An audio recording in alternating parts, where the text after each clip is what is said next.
The Yoga of the Bhagavad Gita by Paramhansa Yogananda. Preface. Sri Krishna's message in the Bhagavad Gita is a perfect answer for the modern age and any age. Yoga of the dutiful action, of non-attachment, and of meditation of God realization. To work without the inner peace of God is hate, and to work with this joy ever bubbling through the soul is to carry a portable parasite within. Paradise within, whereas one goes. Paramhansa Yogananda. For centuries, the Bhagavad Gita has been regarded as one of the very greatest expressions of the universal spiritual wisdom that is a unifying legacy of all humanity. And it is India's most beloved scripture of yoga, the signs of the divine commune, and a timeless prescription for the happiness and the balanced success in everyday life. Numerous translations of the Bhagavad Gita have been made from the original Sanskrit into English and other European languages, some by linguists or scholars of philosophy, others by literary figures, many by spiritual teachers or yogis. Among the well-known translations in English, some readers have enjoyed for more poetic rendering, such as of that of Sir Edwin Arnold, for example. Other versions are noteworthy for the literary presentation and linguistic analysis of the Sanskrit terminology. What distinguishes the original translation by Paramhansa Yogananda is that for the first time the English rendering was done with an understanding of a profound inner symbology hidden in the Sanskrit verses, symbology which, rightly understood, reveals previously undisclosed depths in the Gita as a consummate guidebook to the science of yoga and the art of spiritual living in the material world. In its own words, the Gita is described as a scripture of yoga and the signs of God realization. Yogananda's translation eminently fulfills the promise of this description, as well as revealing the Gita's consonance with the other ancient masterpiece on yoga, the Yoga Sutras of Patanjali. The historical battle portrayed in the Bhagavad Gita, he states, is an allegory of the inner conflict between the man's base materialistic instinct and his innate yearning to attain the blissful spiritual consciousness of the oneness with the divine. In support of this analogy, he writes, "There is shown an exact correspondence between the material and spiritual attributes of a man, as described by Patanjali in the Yoga Sutras and the warring contents cited in the Gita. In addition to the symbology hidden in the Sanskrit names of the principal characters, an understanding of many spiritual terms and concepts pertinent to yoga is implicit in the original Sanskrit of the verses. These would have been automatically understood by sages who passed the Gita's wisdom down the ages, and their disciples, even though they're specifically mentioned in the one wording of a given verse. To facilitate an accurate and complete understanding of the ancient Sanskrit verses by modern readers, Paramhansa Yogananda incorporated these implicit meanings in his translation and the related commentary.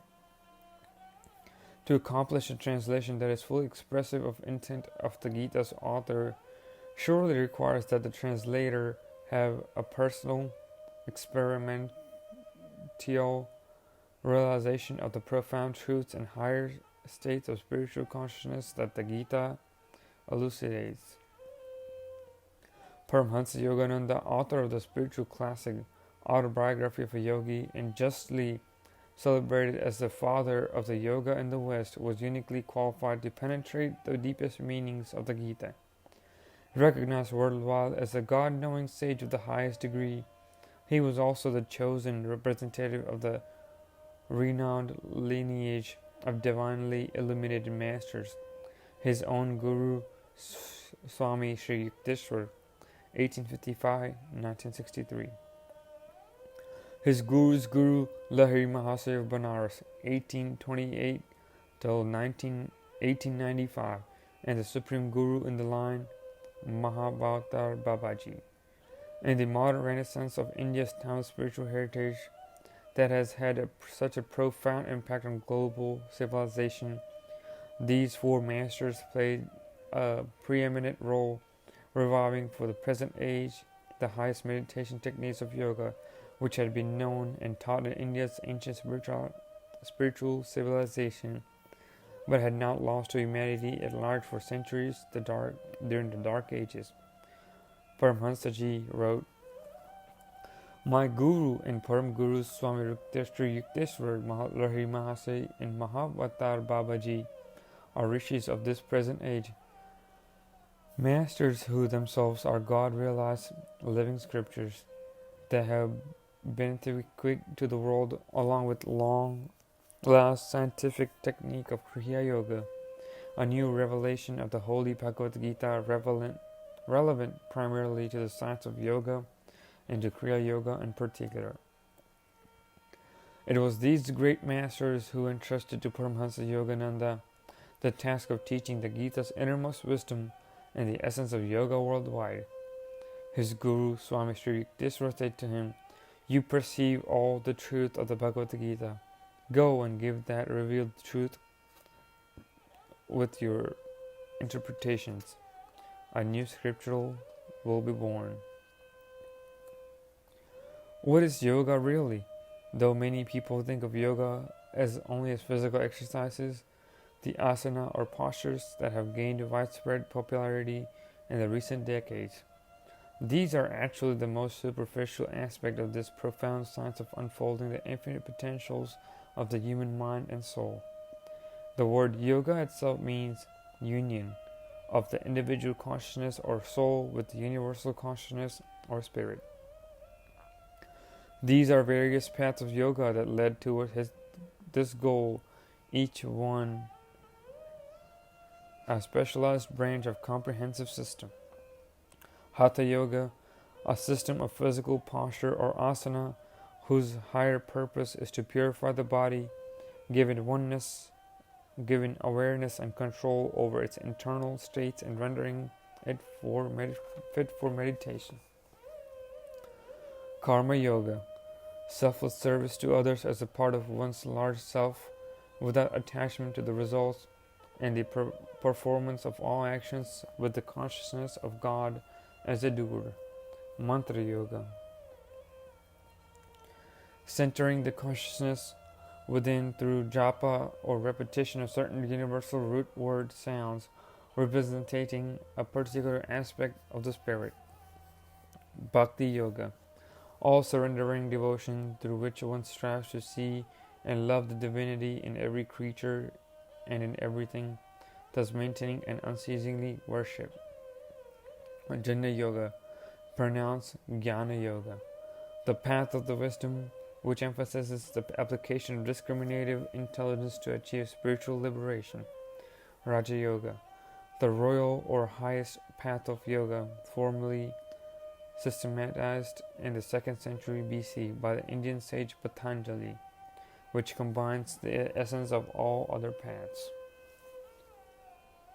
At the heart of Raja Yoga system, balancing and unifying these various approaches is a practice of definite scientific methods of meditation, such as Kriya Yoga, that enable one to perceive from the very beginning of one's efforts glimpse of spiritual ultimate goal.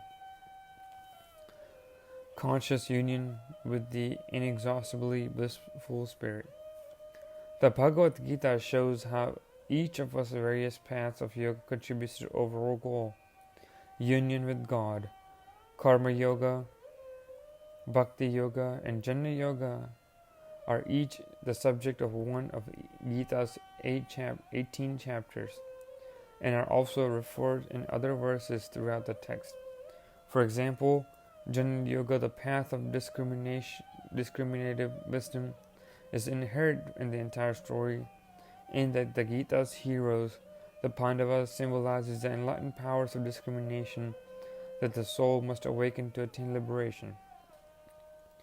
The other principal yoga paths mentioned above are likewise included in Gita's comprehensive teaching and elucidated in Paramhansa Ji's commentary. Combining the separate approaches into a balanced, comprehensive path to the highest spiritual consciousness, the Gita can indeed be considered a preeminent scripture of Raja Yoga, the royal signs of God realization, as Paramhansa subtitled his Volume 2 commentary. God talks with Arjuna. In that work, each Gita verse is followed by an in-depth explanation of his spiritual meaning and practical application in daily life.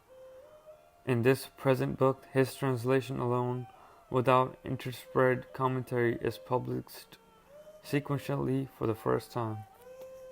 The excerpts from Paramhansaji's comprehensive commentary that are included in this present work focus on the beginning of Gita discourse, giving a glimpse of the spiritual symbolism represented by the key figures in the two warring armies. This introduction and explanation is then followed in part 2 by 700 Gita verses in uninterpreted sequence. Having in mind the allegory key provided in the first part of this book, the reader will easily be able to understand the intent of God Krishna throughout the 18 chapters of Gita dialogue, to arouse his disciple Arjuna and every spiritual seeker to overthrow the usurping psychological forces of the body-bound ego and material ignorance, and to reclaim his eternal spiritual identity, one with the Spirit. A brief work such as the present one can provide only an introductory glimpse of profound and inspiring depths encapsulated in the Gita's concise text, depths that are fully unveiled by Paramhansa Yogananda's profound commentary on each of verses as presented in the 2 volumes of God Talks with Arjuna. Readers who wish to understand the practical application of the Gita's ageless wisdom in the greatest way will want to refer to that large work. The book is veritable encyclopedia of the spiritual life, wrote the noted yoga scholar Dr. David Frawley. Yogananda is best known for his autobiography of a yogi, but his Gita is a work of equal stature and importance. What the autobiography achieves in the realm of human experience, God Talks with Arjuna achieves as a complete teaching for the spiritual life. In his Gita, Yogananda appears as a sage of the highest order and a spiritual scientist, an avatar of yoga for the coming world civilization. The mark of his work will no doubt endure through the ages. Self-Realization Fellowship.